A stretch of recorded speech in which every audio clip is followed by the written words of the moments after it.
Regard, œil avisé, prunelles aiguisées, la midinale est aux aguets.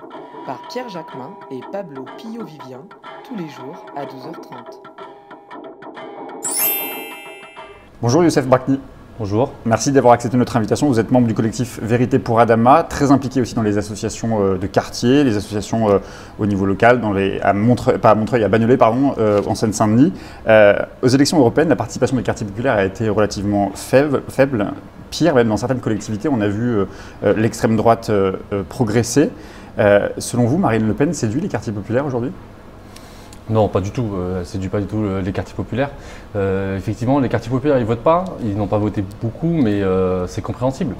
Je veux dire, quelle offre politique quelle est l'offre politique qu'on leur donne pour qu'ils puissent se déplacer, aller voter pour qui ils vont voter aujourd'hui. Le problème, c'est que tout le monde veut les voix des quartiers populaires.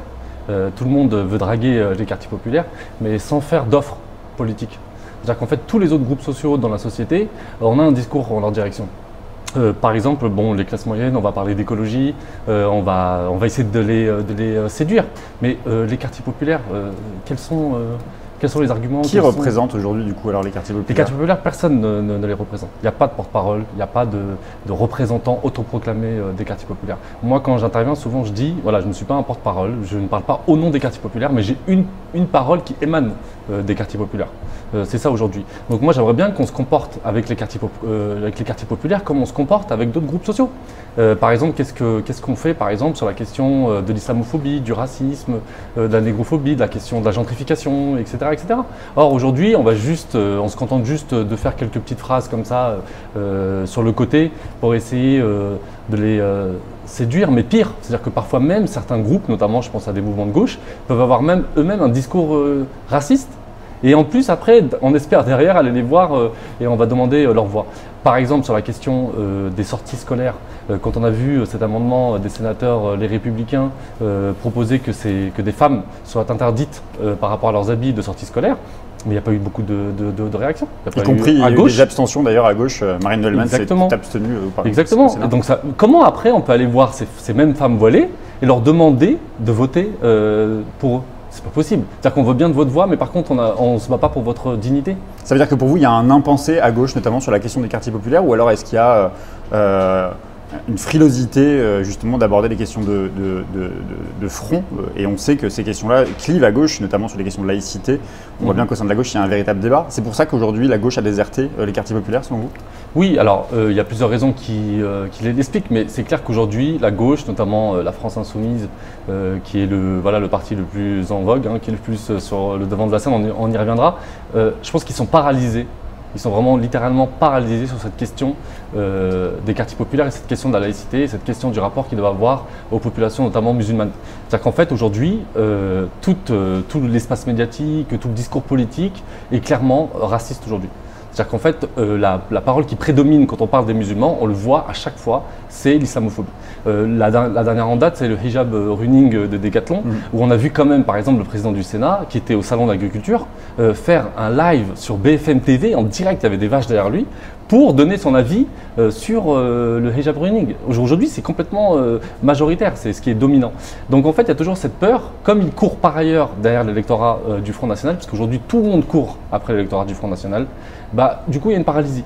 On se dit, je ne peux pas trop aller dessus et tout, etc. parce que je vais me mettre à dos les électeurs de la France populaire, de la France profonde, etc. Mais sauf qu'en fait, faire ça, c'est donner un boulevard au Front National, au Rassemblement National, et on l'a vu là récemment avec le résultat des élections européennes. Faut pas s'étonner que le Rassemblement National soit aussi haut quand on ne combat pas ses idées concrètement et frontalement. Et parler de ces sujets-là, c'est de ne pas parler aussi de ce que vivent les quartiers populaires en termes de pénurie, notamment de services publics, de chômage, de sous-emploi, de difficulté de trouver des logements, ou en tout cas de vivre dans des logements qui ne sont pas rénovés ou qui sont mal rénovés. On sait que dans les quartiers populaires, la question des ascenseurs est aussi une problématique.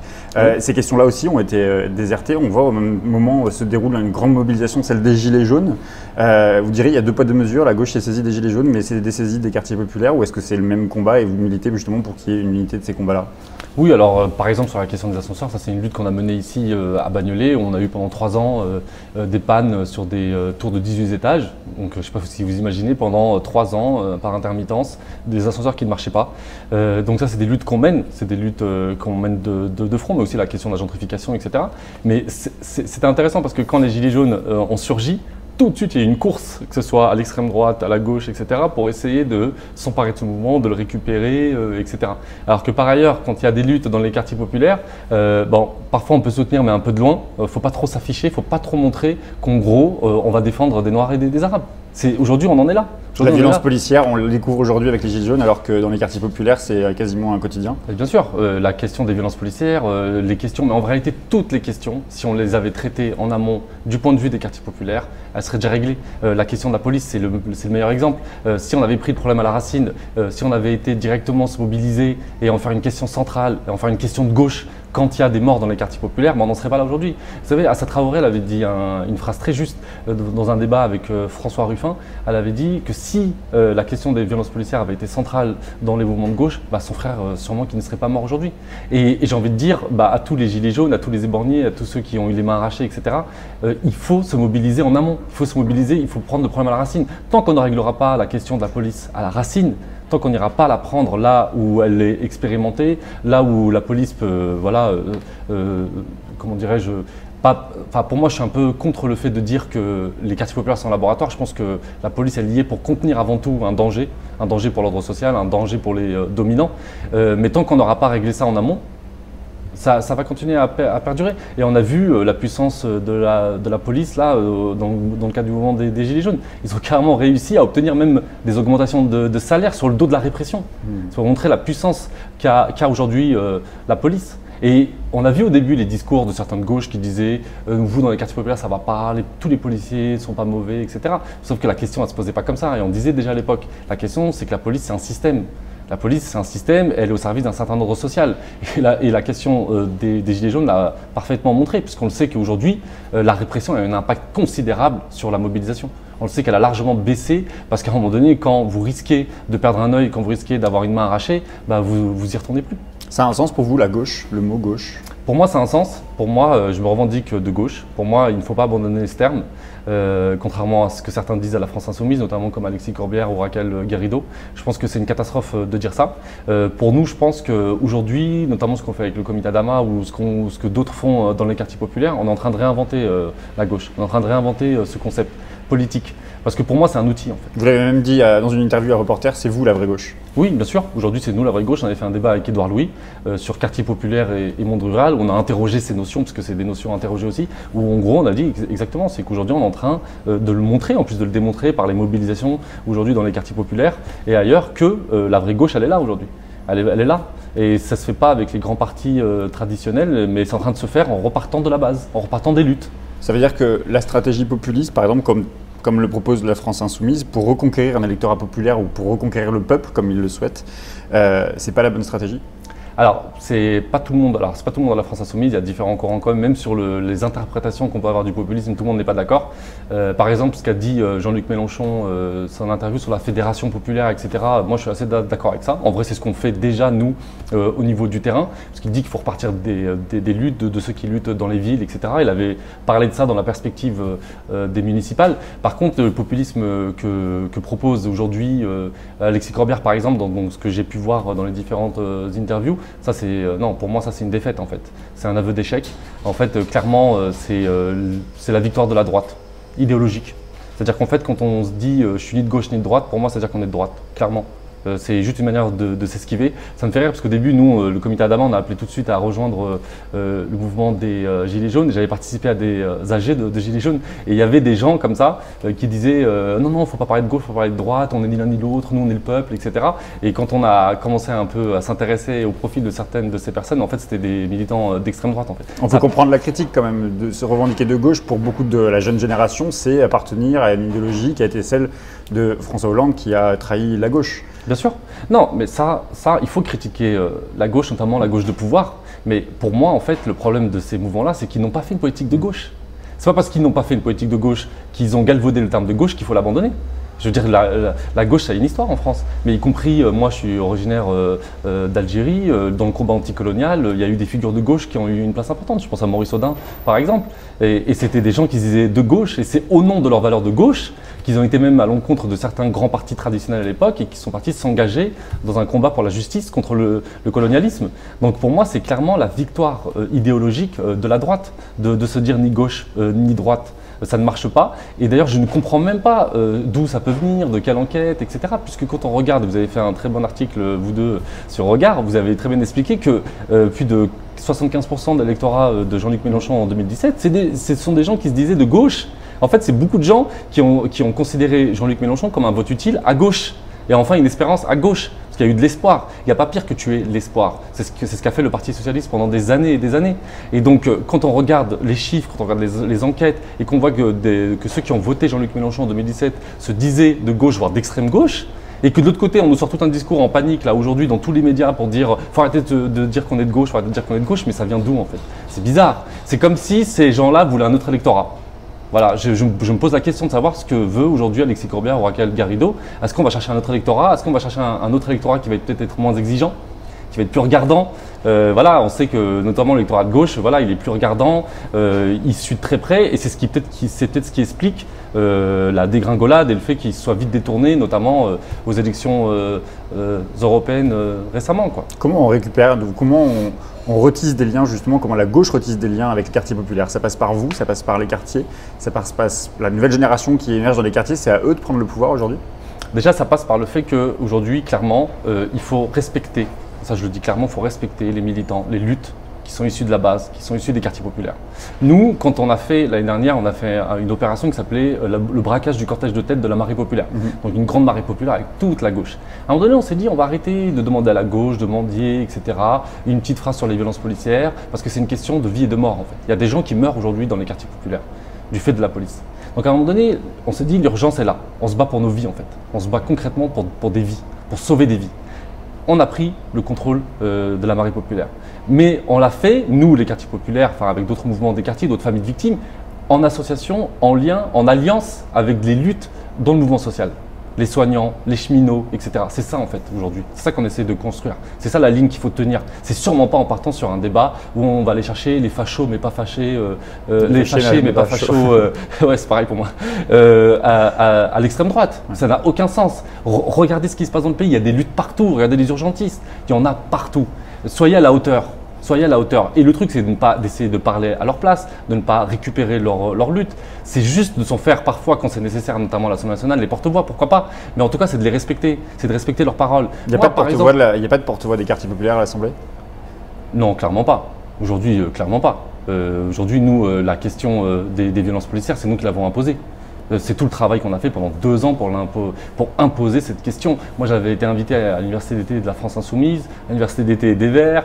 À chaque fois que j'interviens sur la question de la police, la question postcoloniale, les résurgences du colonialisme aujourd'hui, l'impérialisme à l'échelle mondiale, etc. Mais c'est un tir de barrage. Il y a une résistance énorme. Alors que par ailleurs, je vous assure, hein, j'ai été invité dans une zone rurale par les mouvements des jeunes ruraux chrétiens. Mais c'était magnifique. Accueil, il n'y a aucun problème. Cette question-là, j'ai pu parler de la question des violences policières, la question des alliances, etc., mais sans aucun problème. Mais c'est à gauche où c'est vraiment très compliqué d'aborder ces questions-là. Et donc, je le répète, il faut respecter ces luttes. Et ça viendra, comme je dis encore une fois, des bases et des luttes. Ça ne viendra pas d'un truc autoproclamé d'en haut sur BFM TV, où on va réinventer une nouvelle ligne politique à Libération ou à BFM TV. Ça ne marchera pas comme ça.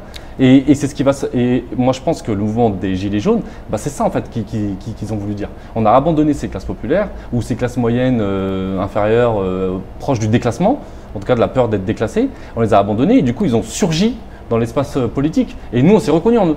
Nous, on n'a eu aucun problème à les rejoindre. On n'a aucune difficulté. Et d'ailleurs, quand on les a rejoints, on a pu voilà, faire des marches, on a fait des AG, il n'y a eu aucune résistance à nos discours. Je vous posais la question de la conquête du pouvoir parce que dans quelques mois, dans 10 mois même maintenant, à Bagnolet, il y a, comme dans plein de villes, comme dans toutes les villes de France, il y aura les élections municipales. J'ai regardé les résultats à Bagnolet, la gauche et les écologistes ont obtenu plus de 50% des voix. Comment vont se préparer les élections dans une ville comme Bagnolet, par exemple? Vous souhaitez une liste de rassemblement, justement une liste de ces luttes dont vous parlez, une liste des quartiers populaires, une liste ou au contraire une autre démarche, une démarche citoyenne? Bah, Moi, je pense qu'il faut absolument faire ce qu'on essaie de faire au niveau national, c'est-à-dire un rassemblement de toutes les luttes. Moi, je pense que ça va passer par ces listes-là avec des gens qui ont des expériences, qui ne se sont pas reconnus dans les grands partis, mais qui peuvent être soutenus par ailleurs par des grands partis politiques. Par exemple, l'exemple de François Ruffin est assez intéressant, puisque c'est quelqu'un qui n'est pas la France Insoumise, qui n'est pas au PC, qui n'est pas ELV, mais il a été soutenu par tout le monde. Et voilà, parce que c'est quelqu'un qui a porté des combats, qui a incarné quelque chose, et ça a marché en fait. Je pense qu'il faut aller vers ça. Pas forcément attendre que les gens soient encartés, mais en tout cas soutenir des dynamiques de lutte, c'est super important. Il faut que les partis s'effacent du coup et laisser place à ceux qui luttent dans les collectivités, à ceux qui luttent au plus près de l'échelon local justement. Oui, moi je pense que c'est fini le temps où il y a des grosses fédérations comme ça qui imposent des candidats, notamment à Bagnolet, il semblerait que Raquel Garrido veuille se présenter, mais bon là, voilà, c'est quand même problématique, c'est même gênant, j'ai envie de dire, quand on veut réinventer la gauche, quand on parle de populisme, là ça ressemble plus à du népotisme du coup, plus qu'à du populisme là j'ai l'impression, et donc ça va pas dans ce sens-là en fait. Là clairement on va dans un mur. Si on envoie ce signal-là qu'en fait, voilà, moi je gère ma circonscription comme un jardin privé en fait, bah du coup on refait la vieille gauche en fait, on fait les méthodes du Parti Socialiste, on refait tout ce qui a détruit justement la gauche, tout ce qui a détruit l'espoir, alors qu'en vrai il faut partir des dynamiques locales, des luttes qui existent à Bagnolet, qui existent à Montreuil, qui existent à Bondy, etc. On se bat sur des questions écologistes. Par exemple, on mène des luttes sur des questions de plats végétariens à la cantine. On mène des luttes sur la question des ascenseurs, la question de la gentrification. Et dans ces combats-là, c'est très intéressant parce que c'est très intéressant de voir certains partis ou certaines figures qui peuvent avoir un discours gauchiste au niveau national, mais au niveau local, on va tout faire pour entraver. On va tout faire pour bloquer. Parce que là, on voit ces mouvements, on voit ces individus, on voit ces militants comme moi, comme un danger pour une certaine hégémonie locale, pour une hégémonie politique en fait. Et comme je le dis, voilà, il y a le truc de, on arrive dans une circonscription, on arrive pour prendre une mairie et du coup on va essayer tout de suite de casser… Ça c'est la vie politique pour eux. Tout concurrent potentiel, mais évidemment. C'est ce qui a fait que la gauche a toujours échoué. Et c'est ce qui a fait que beaucoup de villes de gauche, par exemple, sont passées UDI. J'ai une dernière question, Youssef Brakni. Le week-end dernier, une marche des fiertés LGBTI a eu lieu en Seine-Saint-Denis, à Saint-Denis exactement. Vous diriez que c'est plus difficile aujourd'hui de vivre son homosexualité dans les quartiers populaires qu'ailleurs ?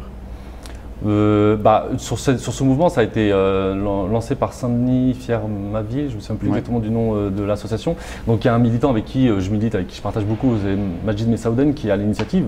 Et justement, l'idée c'était de dire que non, justement c'était possible. La preuve, il y a eu une marche qui est partie de Saint-Denis jusqu'à Bobigny.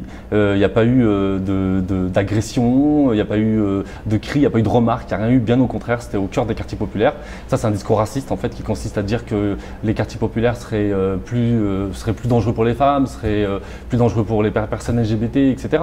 Donc je trouve que cette marche, elle a eu le mérite au moins de démontrer ça et du coup, ça a coupé l'herbe sous le pied à tous les fachos qui passent à la télé pour dire qu'il y a une spécificité, une homophobie spécifique aux quartiers populaires comme il y a un antisémitisme spécifique, etc. Et donc ça a été une très bonne nouvelle et c'est une très bonne chose. Merci beaucoup Youssef Brakni. Merci.